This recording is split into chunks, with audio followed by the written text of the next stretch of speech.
So the question is that is it possible to reformulate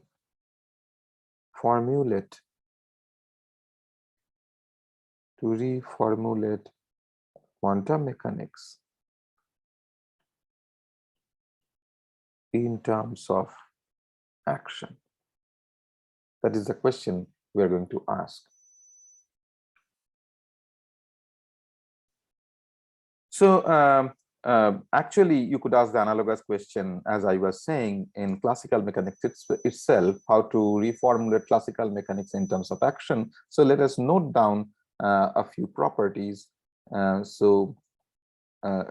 few properties of the action. One is there is a principle of least action,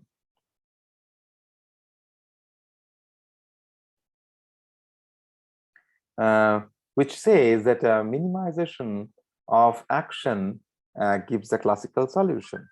So minimization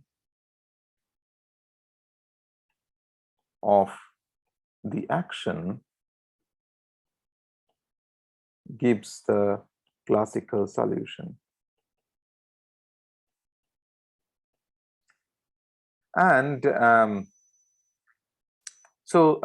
of course, when you extremize or minimize the action, that gives one or few paths, because for one or few paths the action will be minimized, and there are many other paths, and those are not classical solutions. So since in classical mechanics the only goal is to the only goal of the problem is to find the classical solution, it would mean from this statement that most of the action is actually useless in classical mechanics, because you are picking only the extrema or the minima.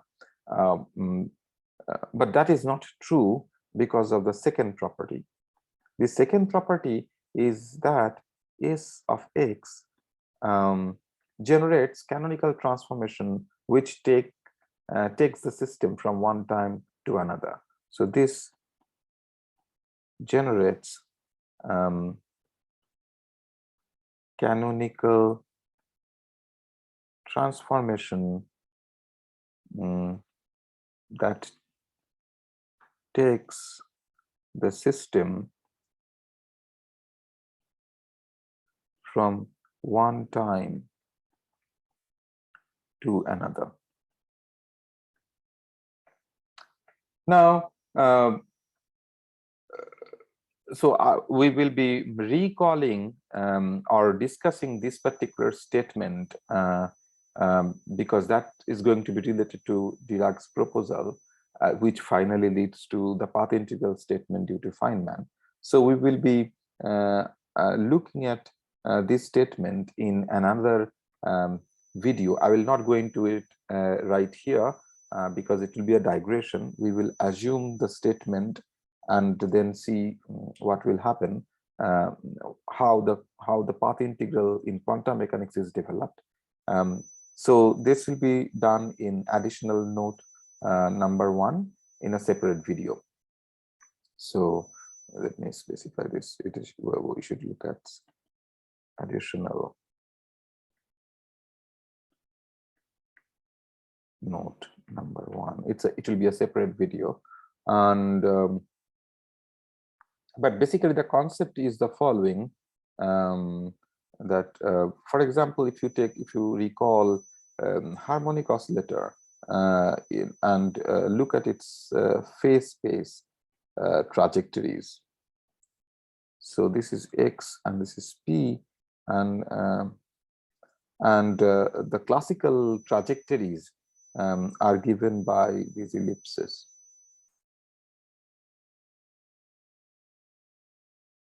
Okay, now the time here, so these are like paths in the phase space. So time is a internal parameters to these curves, to these ellipses. As the time evolves, you are moving, the system is moving along that ellipse. Okay, so initial time, the initial conditions can be any point on this trajectory. For example, this one, so the system starts to move from these initial condition onward, okay, with time. Now, and therefore you see, you know that class in harmonic oscillator solid. So you look at this trajectories, they look like a periodic thing, and which means that the same point the system comes back to the same point over and over again, okay, with time. And you could start out from any other point in this trajectory. It will correspond to the same solution corresponding to the same energy. So different trajectories here, different ellipses correspond to different values of the energy. So you could choose different points on this trajectory. It will be the same solution with corresponding to the same energy, but they will differ by the initial condition. Okay, it is just a choice of zero of time from where you have started observing the system. It's just that. Now, so what happens is that, so if you call that initial condition, say x0 p0 for a particular trajectory, okay, then it turns out that there exists a canonical transformation which relates xp and x0 p0, and that canonical transformation is, this is a canonical transformation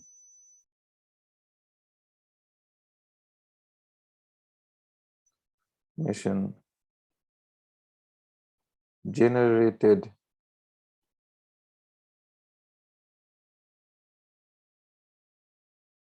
by S of x, and this is precisely what has been discussed in the separate video, additional notes number 1. So in some sense, action from the point of view of canonical transformation, action generates starting from one initial condition, generate the entire solution, the time evolution. It is in a different sense that action generates the time evolution. Okay, and then Dirac's proposal was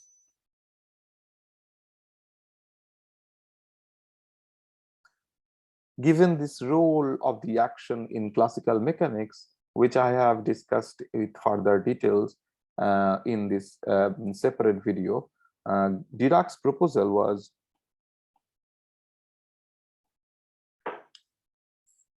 was to say that suppose there is a particle which is moving from xi at time ti to xf at time tf. So suppose,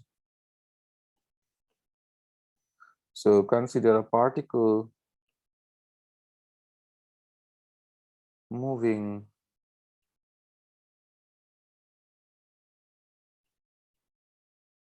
from xi at ti to xf at tf. Then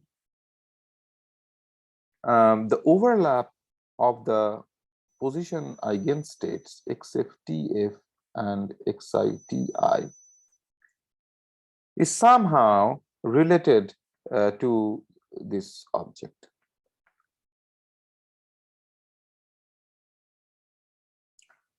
Okay, so of course, this is the definition of this is eigenstate of position operator. So this is eigenstate, the definition of, so I'm just defining the left hand side, what this left hand side is, what this state is, what is my notation. So this is an eigenstate of position operator x at time ti with eigenvalue xi.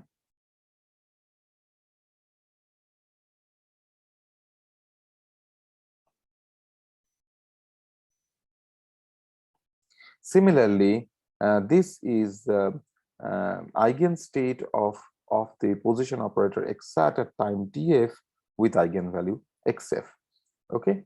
Now let us see what why these overlaps should be of this is again the discussion that has been done in this additional video. You look at that. I won't be able to spend time on or explain things why this overlap must be of this form. Okay, that is the discussion in that. But what we would try to do now onward is that given it is related to something like this, though we don't right now understand why it should be of this, it should be this phase, but given that, what is the meaning of this proposal is what we are trying to. We will not question this form, why this form, but rather assuming that form, what does this relation mean? Okay, so first of all, it is not clear what this means. It should mean. Dirac says that it is somehow related to this function, this phase, but what exactly is the relation is not clear at the moment. And it could be some proportional, it could be proportional to the phase, or some more complicated operation acting on this phase. We don't know right now. Next is that it makes, another claim is that it makes sense only classically.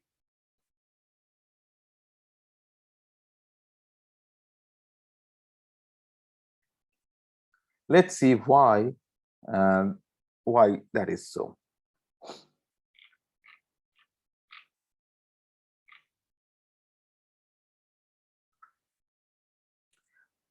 It is actually easy to understand that something like that must be happening because of the way various mathematical objects are appearing here. So we are trying to understand why that is so. First, note that if you are writing an expression like this where action is sitting, action has to be calculated with respect to a path only, as we just discussed. The argument of an action is a path, but there is no path here. There is only initial and final points. So what is going on? So that means you must be having to calculate this phase for a particular path connecting these 2 points. These are only the boundary points. What about the path?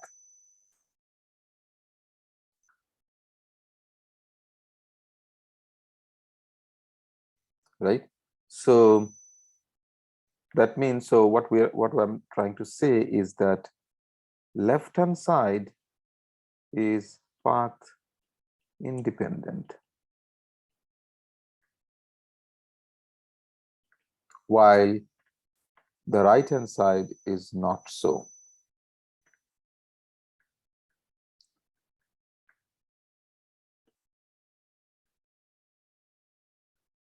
This means a particular path. This implies a particular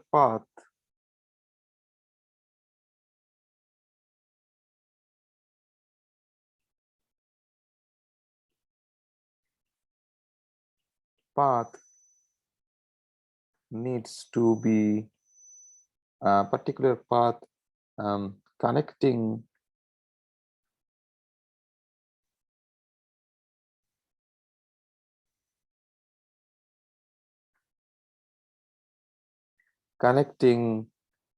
xi ti and xf tf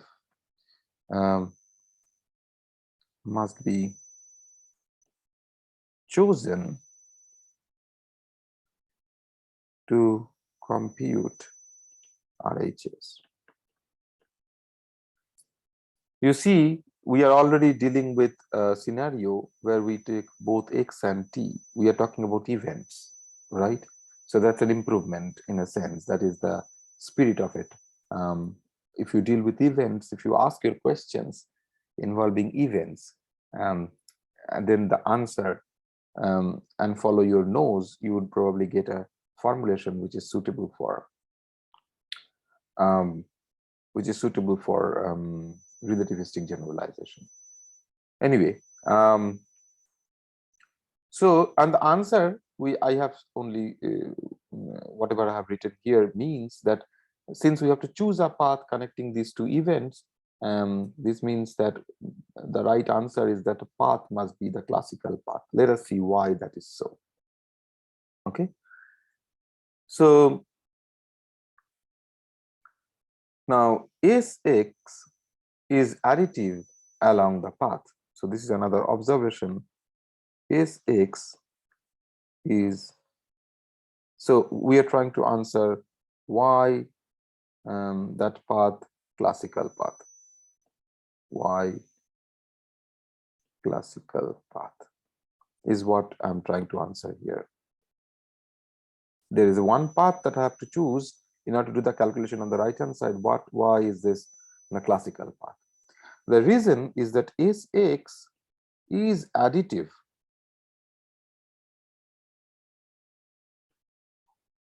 along the path. What it means is there's, suppose you do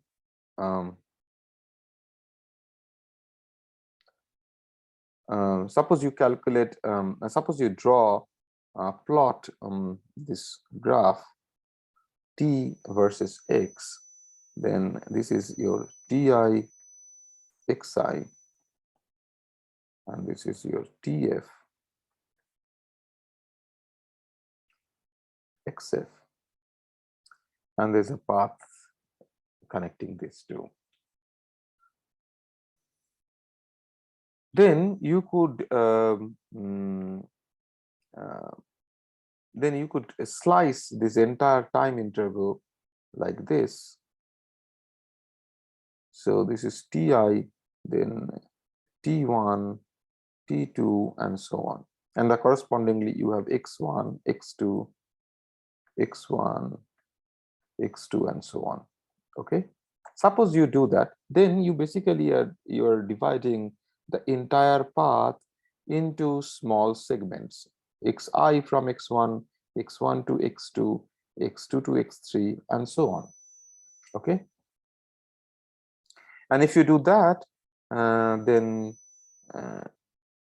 s of x is equal to integral dt ti to tf L x dot t can be written as integral ti to t1 plus t1 to t2 and so on dt of L.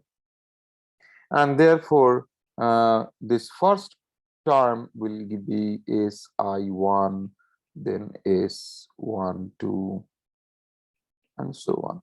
So s n plus 1 is the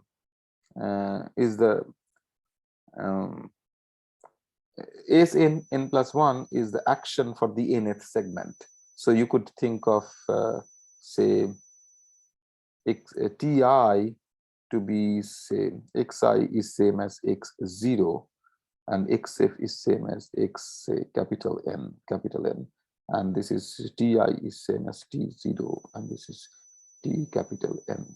Okay, then there is 0 to 1, 1 to 2, and so on up to n minus capital N minus 1 to capital N. So this is the 0th segment. This is the 0th segment. This is the first segment, second segment, and so on. Similarly, the nth segment. So that way, if you define the nth segment, then s n n plus 1 is the action for the nth segment.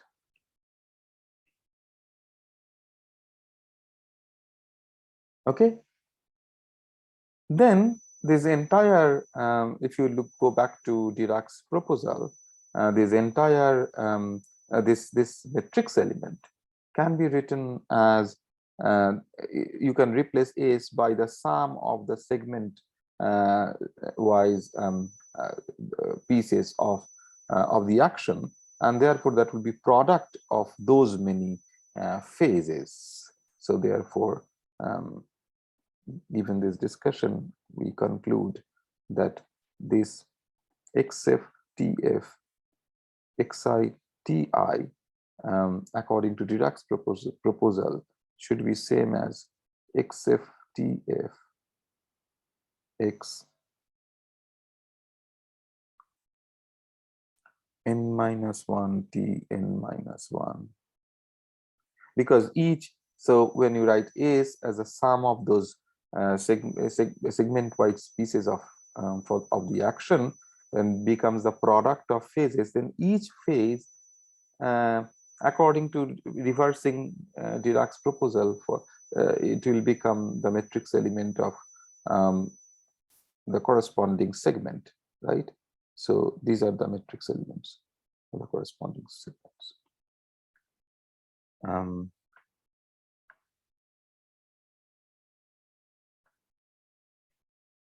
Yeah, so this is the capital Nth segment, and then capital N minus 1th segment, etc. This is the 0th segment. Okay, so let me call this equation 1. However, what you could do, you know that in quantum mechanics we have this completeness relation. So recall completeness relation, which says that at any given instant of time, the entire x kate forms a complete basis. So integral dx, okay, x comma t is equal to identity.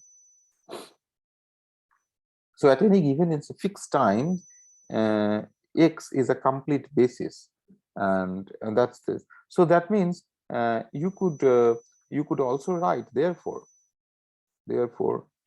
one could write the following: the original matrix element is same as dx1 to dx n minus 1 xf tf x n minus 1 t n minus 1 x1 t1 x1. So sorry, this one should be an equality. It is, I am using, first I use Dirac's proposal with this relation, and then I use the proposal in the reverse direction to write this matrix element. So it becomes an inequality, an equality. So now if you compare 1 and 2, the difference is that 1 does not have an integral over these intermediate points, but 2 does. This 2 is the exact expression. We know that it is correct. And this one is Dirac's proposal.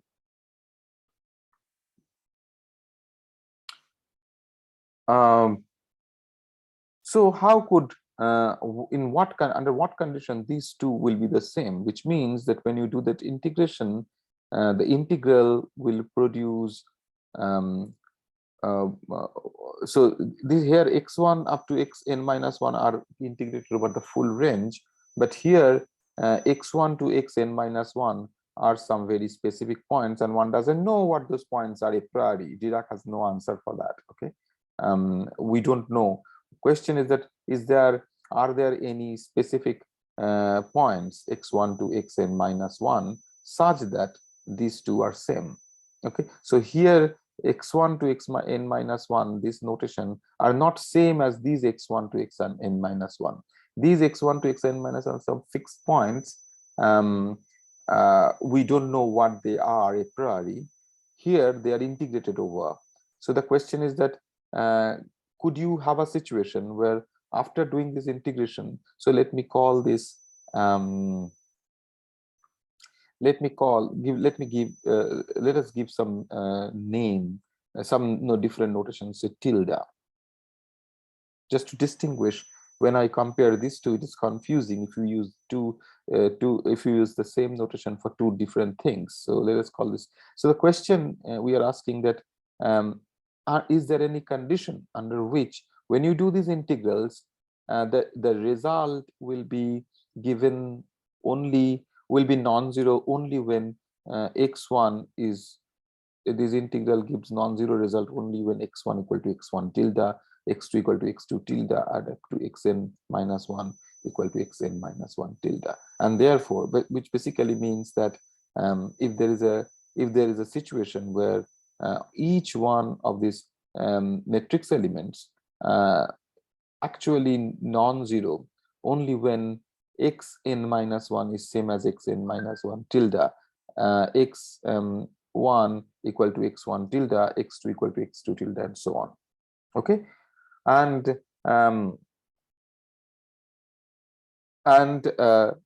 that actually is true.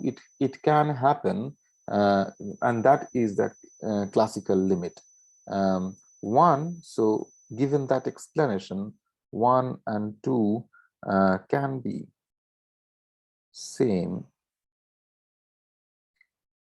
only in classical limit.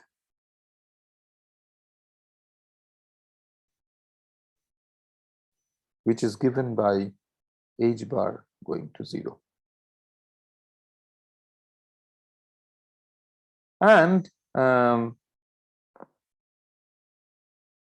the path chosen is the classical path.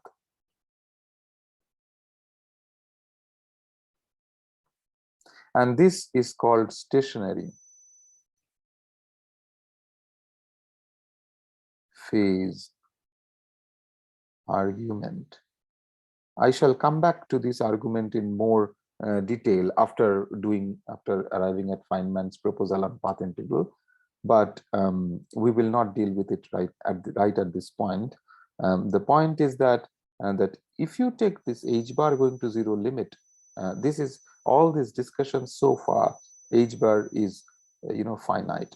The h bar is not small, but if you take this h bar going to 0 limit, then one can argue that in all these integrals, each one of these integrals will receive contribution on some specific points, specific intermediate points, x1 tilde, x2 tilde, etc., such that the corresponding path is the classical path.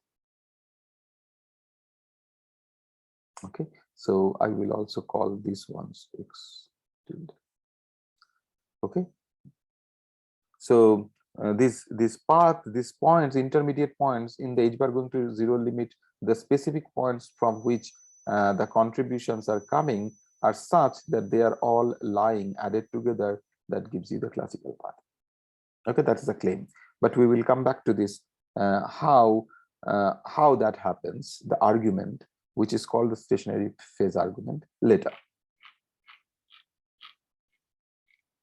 Now, so now it is clear that we have got some problems here in Dirac's proposal, and we have to resolve in what sense Dirac could be partially right at least, and that is what Feynman's contribution is. Feynman says how exactly to interpret and modify,